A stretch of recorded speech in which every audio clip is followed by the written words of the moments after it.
Je n'aurais jamais cru que la découverte la plus effrayante dans mon propre appartement serait une brosse à dents étrangère posée sur notre étagère de salle de bain, et non une araignée géante planquée derrière le rideau de douche. Pourtant, c'est bien ce qui m'est arrivé, en rentrant d'un séjour de 2 semaines à Cassis, ce petit coin de paradis sur la Côte d'Azur où j'avais tenté de décompresser. Là, dans l'encadrement de la porte, valise à la main, mon regard s'est figé sur cette brosse à dents rose, posée négligemment à côté de la mienne, jaune vif, impossible de me tromper. Je ne l'avais jamais vue, ni acheté point. Mon mari, Antoine, est sorti de la cuisine, un large sourire aux lèvres, essuyant ses mains avec un torchon en me lançant un « Alors, ça fait du bien d'être rentré ?» Two as bronze. Moi, j'ai juste pointé un doigt accusateur vers la salle de bain. Lui, haussant les épaules, a répondu d'un air détaché que c'était sa mère, Hélène, qui avait laissé sa brosse là. Elle avait dormi chez nous 1 ou 2 fois, pendant mon absence, parce qu'elle s'inquiétait de rester toute seule. Je me suis froncé les sourcils. Maman habite à Marseille, dans son propre appartement depuis des années, jamais elle ne venait squatter chez nous sans raison. Alors pourquoi maintenant ? Antoine a ri doucement, comme pour balayer mes doutes, elle a dit que la télé chez elle était cassée, qu'elle s'ennuyait un peu, alors elle est venue. Tu sais comment elle est, toujours à vouloir aider, à faire le ménage. Mais moi, je voyais clair. Le canapé avait été déplacé, orienté autrement, le petit meuble de la table basse ne se trouvait plus là où je l'avais laissé. Tout semblait changer, comme si quelqu'un avait remodelé notre espace sans prévenir. Une subtile désorganisation qui me mettait mal à l'aise. En ouvrant le frigo, j'ai trouvé des aliments inconnus. Un fromage de chèvre de chez un producteur bio que je n'achète jamais, des yaourts aux saveurs exotiques, une charcuterie fine que je déteste. Encore une fois, Antoine m'a répondu que c'était maman qui avait fait les courses pour que je ne trouve pas le frigo vide à mon retour. En ouvrant le congélateur, j'ai découvert des raviolis industriels dans un emballage que je ne connaissais pas, ainsi qu'une glace à la pistache que je ne supporte pas. Est-ce qu'elle avait oublié mes goûts ? Ou faisait-elle exprès ? Le soir, en rangeant mes affaires, j'ai remarqué que le linge de lit sentait un parfum floral étrange, bien différent de mon détergent habituel, que j'utilise depuis des années. Antoine a simplement haussé les épaules, me disant que sa mère avait dû laver elle-même le linge, pensant bien faire.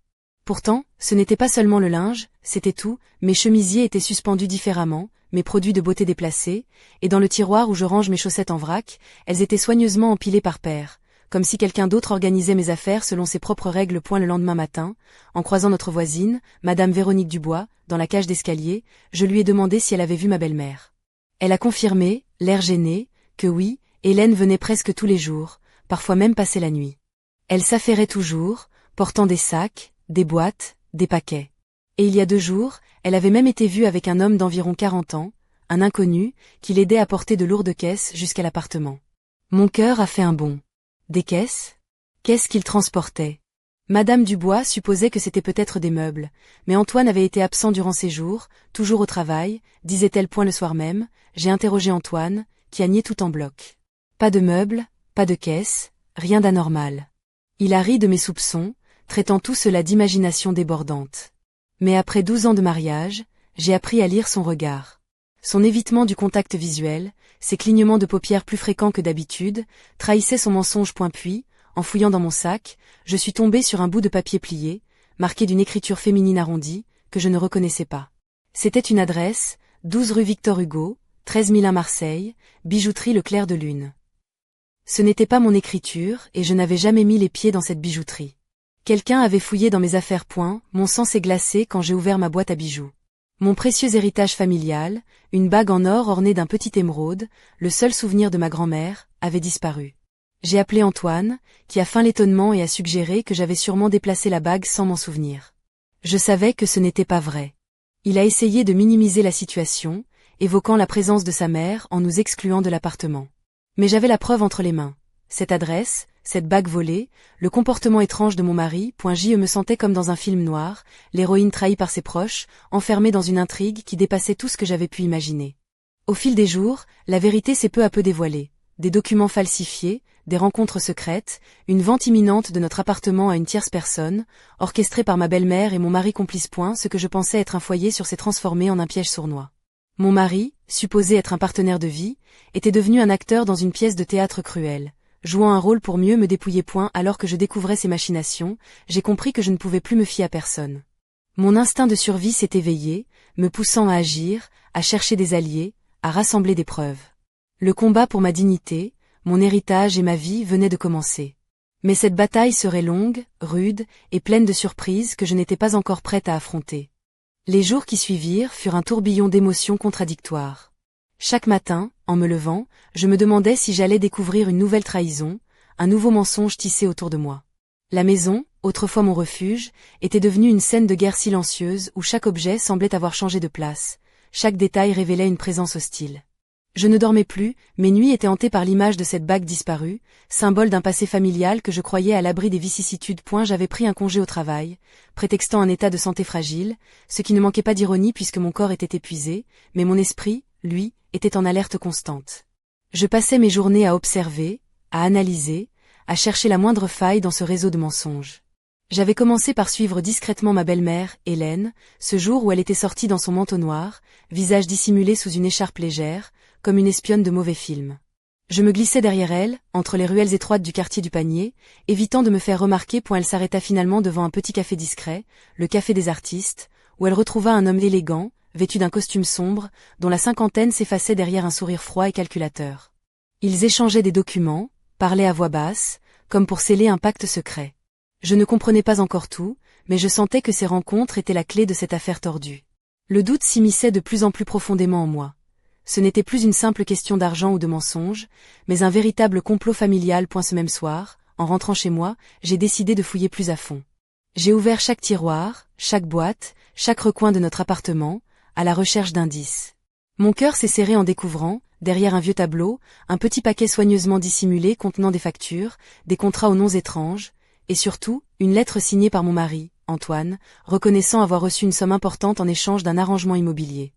Il y avait même un plan dessiné à la main de notre appartement, avec des annotations précises sur les endroits où se cachaient les objets de valeur. Tout était là, noir sur blanc. Une trahison amère et préméditée. Je me suis senti trahi au-delà de ce que les mots peuvent exprimer. Mon mari, mon compagnon depuis 12 ans, n'était pas celui que je croyais. Il avait joué la comédie, souriant à mes côtés, partageant nos projets, pendant qu'il préparait en secret la vente de notre foyer, mon foyer, comme un vulgaire bien immobilier. Et Hélène, cette femme qui avait su si bien cacher ses intentions derrière un masque de douceur maternelle, était l'architecte de cette machination. Face à cette révélation, la colère a grondé en moi comme un orage d'été sur la Provence. Mais je savais que la colère seule ne suffirait pas. Il fallait agir avec prudence, intelligence, et surtout, garder le contrôle. J'ai décidé de contacter un avocat, même si l'idée d'exposer cette affaire sordide me faisait frissonner. J'avais besoin de conseils, de soutien juridique, pour ne pas sombrer dans le désespoir. Les jours suivants furent un mélange d'attentes fébriles et de préparatifs méticuleux.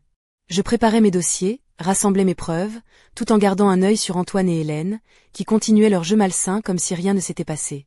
Pourtant, je sentais leur nervosité grandir, leur assurance vaciller. Un soir, alors que j'étais seule dans l'appartement, je surpris une conversation téléphonique d'Antoine. Sa voix basse, presque menaçante, révélait ses angoisses, des dettes accumulées, des créanciers pressants, et une peur palpable d'être démasqué. Il parlait d'un dernier coup, d'une ultime manipulation pour sauver ce qu'il pouvait, sans se soucier de ce qu'il brisait derrière lui. Mais alors que je pensais que la situation ne pouvait pas empirer, une nouvelle bombe est tombée. En fouillant dans le bureau que je réservais à mes documents personnels, j'ai découvert un dossier médical falsifié, avec une signature que je reconnaissais bien. Celle du psychiatre local, le docteur Laurent Fournier. Ce dossier affirmait que je souffrais de troubles paranoïaques, mettant en doute ma capacité à gérer mes affaires et mes biens. Une tentative claire et cynique de me faire passer pour folle, afin de faciliter la prise de contrôle de mes biens par Antoine et sa mère. J'ai ressenti un froid glacial m'envahir. Cette machination dépassait tout ce que j'avais imaginé. Il ne se contentait pas de voler mes biens, il cherchait à me délégitimer, à effacer mon existence légale pour mieux me contrôler. C'était une guerre psychologique, une attaque en règle contre mon identité même. Ce soir-là, je suis restée éveillée jusqu'au petit matin, réfléchissant à chaque détail, chaque possibilité. J'ai compris que le combat que j'avais engagé ne serait pas seulement pour récupérer ce qui m'appartenait, mais pour retrouver ma dignité, ma liberté, mon nom.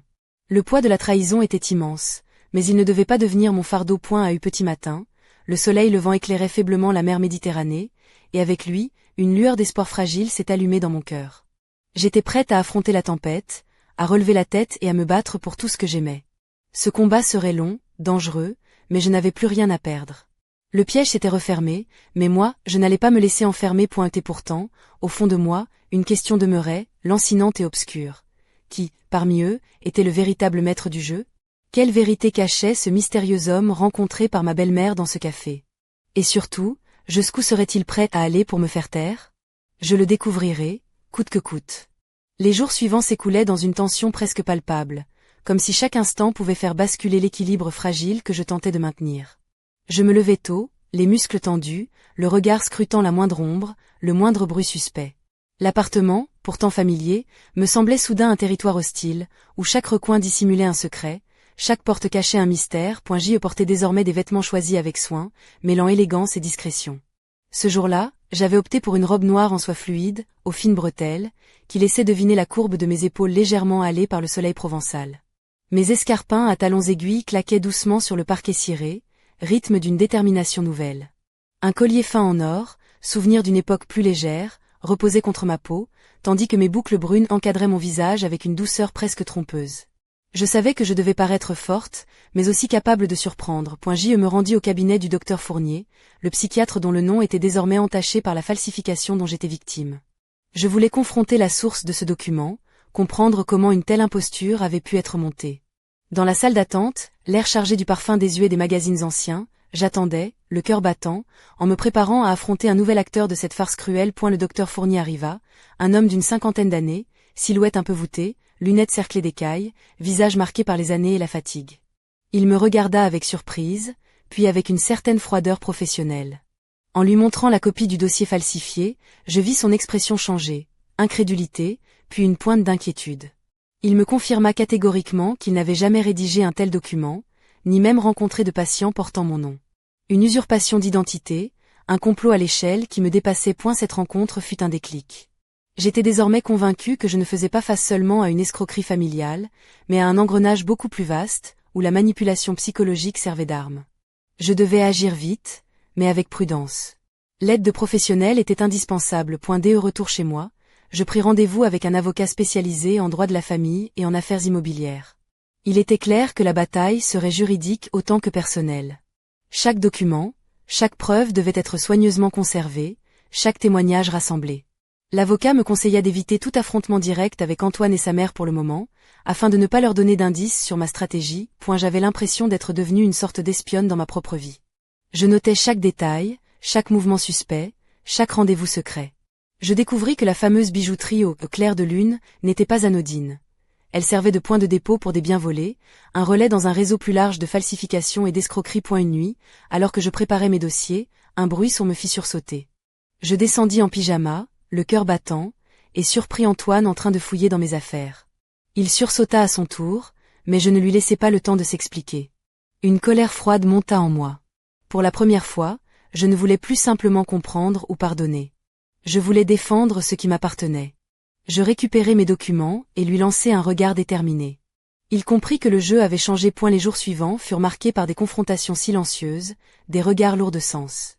Antoine semblait à la fois furieux et effrayé, conscient que son empire de mensonges s'effritait. Hélène, elle, continuait ses visites, plus prudente, presque distante, mais toujours présente, comme une ombre menaçante dans mon quotidien. Je me rapprochai de Madame Dubois, la voisine, qui devint un allié précieux.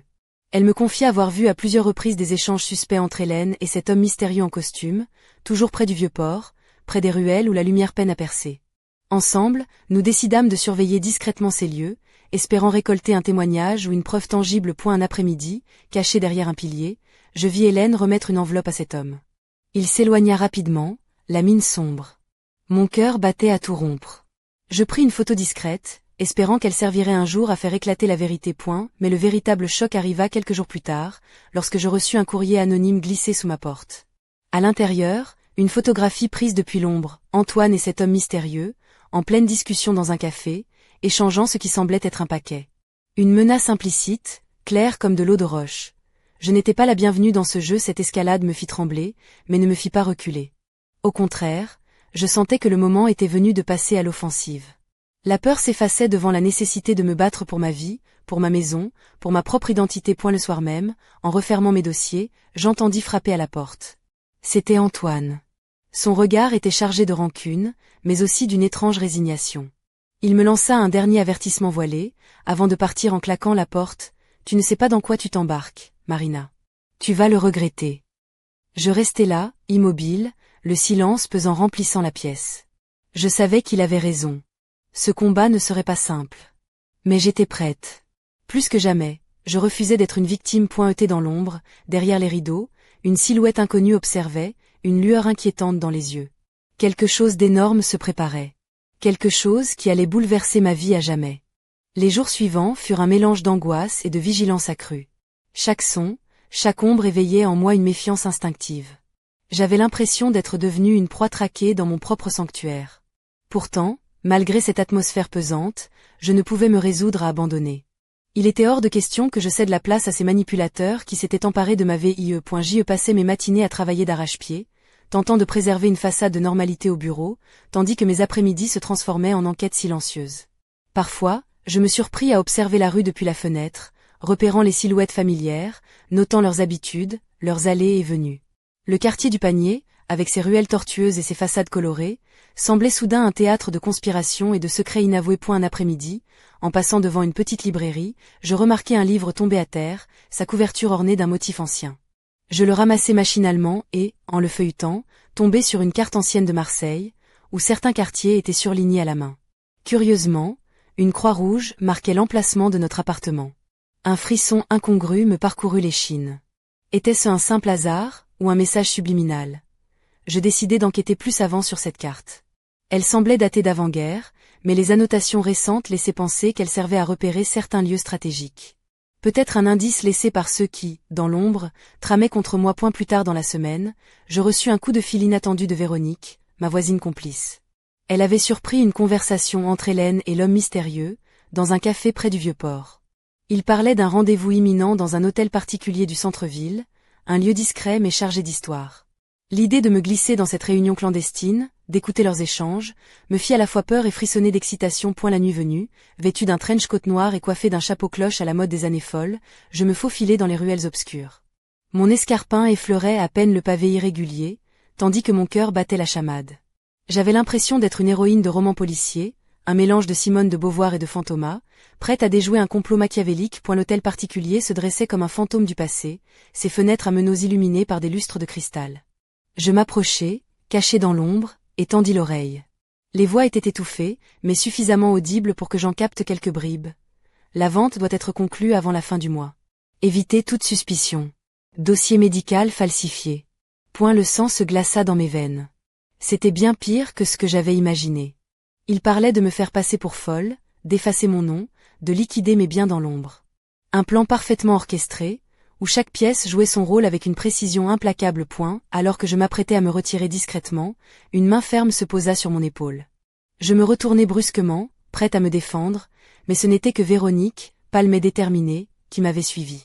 Son regard m'encouragea à ne pas céder, à poursuivre ce combat, même s'il semblait perdu d'avance. Les semaines suivantes, nous consolidâmes nos preuves, contactâmes des témoins, rassemblâmes des documents.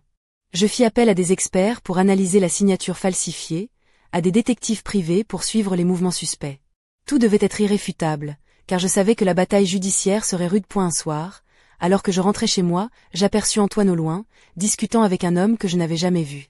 Leur conversation semblait animée, presque violente. Je m'approchai discrètement et entendis des mots qui firent monter la colère en moi. Si elle continue, tout est perdu. Il faut agir avant qu'elle ne découvre tout. Je compris que le temps me manquait. Il fallait que je dénonce cette machination, que je protège ce qui restait de ma vie. Le lendemain, armé de dossiers, de photos et de témoignages, je me rendis au commissariat. La plainte que je déposai fut le début officiel de ce qui allait devenir un combat judiciaire épique. Mais alors que la justice commençait à faire son œuvre, un dernier mystère subsistait. Qui était réellement cet homme qui épaulait ma belle-mère? Quel rôle jouait-il dans ce jeu de dupes? Et surtout, jusqu'où était-il prêt à aller pour m'éliminer de leur chemin? Les réponses à ces questions allaient bientôt sortir de l'ombre, mais à quel prix? Le voile se levait peu à peu, révélant un monde où la loyauté se mesurait en trahison, où l'amour se transformait en arme, et où la vérité pouvait être la plus dangereuse des armes. Les premiers jours après le dépôt de ma plainte furent une étrange parenthèse, mêlée d'espoir fragile et de tension palpable. Je sentais les regards, parfois compatissants, parfois suspicieux, des policiers qui prenaient mon témoignage. Pourtant, malgré leur professionnalisme, je savais que ce genre d'affaire ne se résolvait pas en un claquement de doigts. D'autant plus lorsque les protagonistes principaux, Antoine et sa mère Hélène, manœuvraient dans l'ombre avec une habileté déconcertante. Je continuait à vivre dans cet appartement qui, peu à peu, perdait son aura de refuge pour devenir une cage dorée. Chaque pièce me rappelait les trahisons, chaque objet semblait chargé de mensonges. Mais je refusais de plier. Mon regard se faisait plus dur, mes gestes plus assurés. Habillée d'un tailleur gris anthracite qui soulignait ma silhouette élancée, j'arborais désormais une allure de femme déterminée, prête à affronter l'adversité. Mes escarpins à bout pointu claquaient sur le carrelage, martelant mon propre rythme, celui d'une renaissance point un matin, alors que je déjeunais dans un petit café du cours Julien, mon téléphone vibra. C'était un message anonyme, ils savent que tu bouges. Prudence. Le mystère s'épaississait. Qui surveillait mes moindres faits et gestes? Était-ce un avertissement ou une menace déguisée? Un frisson parcourut mon échine. Je savais que je devais redoubler de vigilance. Quelques jours plus tard, une convocation inattendue arriva. Je devais me présenter au tribunal pour une première audience liée à l'affaire immobilière. Le cœur battant, je me préparais minutieusement. Ma robe noire aux épaules dénudées, subtilement élégante, m'offrait une confiance nouvelle. Un collier fin en argent, héritage maternel, reposait délicatement sur ma peau. J'étais prête à affronter le regard froid des juges, mais aussi celui de mon passé point à eu tribunal. L'atmosphère était lourde de non-dits et de tensions sous-jacentes. Antoine et Hélène étaient là, impassibles, jouant leur rôle à la perfection. Leurs avocats usèrent de toutes les ficelles pour minimiser les faits, tenter de semer le doute. Pourtant, face à la force de mes preuves, la façade commença à se fissurer mais c'est lors d'une pause, dans les couloirs, que je reçus un nouvel indice bouleversant. Une enveloppe glissée discrètement dans ma main contenait une photo ancienne d'Antoine enfant, serrant dans ses bras un autre garçon, un homme aujourd'hui disparu, dont personne ne semblait parler. Ce détail, apparemment anodin, ouvrait une nouvelle porte sur un passé enfoui, peut-être la clé pour comprendre les véritables motivations de ma belle famille. Le soir, seul dans mon appartement, je me perdis dans mes pensées. La lumière tamisée caressait les murs, tandis que mon esprit s'égarait entre souvenirs et interrogations. Avais-je vraiment connu l'homme avec qui j'avais partagé 12 ans de vie? Ou n'avais-je été qu'un pion dans un jeu dont j'ignorais les règles? Malgré la fatigue, un feu intérieur brûlait en moi. Ce combat n'était pas seulement une lutte pour un bien matériel, mais une quête pour retrouver ma vérité, ma dignité, ma liberté. Et même si le chemin serait semé d'embûches, je savais que je ne reculerais pas quelque part, dans l'ombre, les pièces du puzzle s'assemblaient lentement. Et la partie, bien que dangereuse, ne faisait que commencer.